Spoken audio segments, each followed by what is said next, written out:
crois que c'est un proverbe indien qui dit tout seul on va plus vite, mais ensemble on va plus loin. Je pense que ça illustre bien le travail qui est à mener ensemble au niveau des établissements hospitaliers. Stratégie de groupe, c'est d'abord un travail mené en commun dans l'intérêt du patient.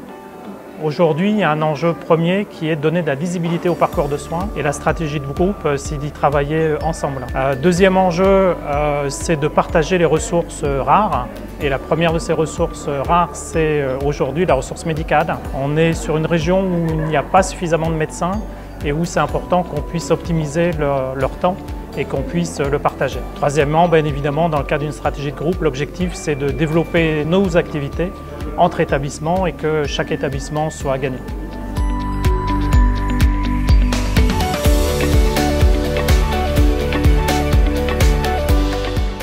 Alors aujourd'hui, le travail qui est mené depuis déjà quelques années maintenant, c'est au niveau des territoires de santé. L'enjeu, c'est dans le cadre d'une responsabilité que l'on peut considérer comme populationnelle, quel est le travail qu'en tant qu'établissement public de santé, on doit mener ensemble et quel est notre rôle en tant qu'hôpital public. Donc concrètement, la première réflexion à mener, c'est à travers un projet médical partagé, de définir les objectifs, les enjeux, et bien sûr les moyens d'y répondre au niveau d'un territoire de santé. Ça, c'est le premier objectif. Dans ce cadre-là, on travaille dans le cadre de groupements hospitaliers de territoire. Alors évidemment, on en est à la première version des GHT, donc ça prend un petit peu de temps pour se mettre en place. On est aujourd'hui encore beaucoup sur un travail d'organisation, mais de plus en plus, on va vers des objectifs très opérationnels. Concrètement, comment on développe les consultations avancées sur des sites éloignés, comment on construit des parcours de soins, et comment on crée des équipes médicales qui travaillent ensemble.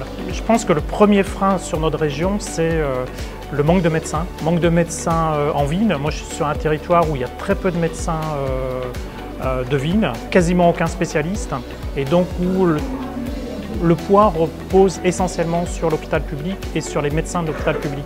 Donc ça, c'est la première difficulté. Donc quand on nous demande d'aller aider des établissements plus modestes, on est toujours partagé parce que bien évidemment, si on envoie une ressource sur un autre établissement, ça veut dire que sur notre propre établissement, les délais pour avoir une consultation vont s'allonger. Et donc il y a ce type de réflexion à avoir, où est-ce qu'on est le plus efficace sur un territoire. Ça, c'est le premier frein, le partage de la ressource qui est vraiment très complexe et très difficile. Et dans ce cadre-là, le premier paramètre, c'est celui de l'attractivité. Aujourd'hui, on a du mal à faire face et à recruter de jeunes praticiens. Un des motifs, c'est quand même que souvent le privé propose des rémunérations sensiblement supérieures aux nôtres.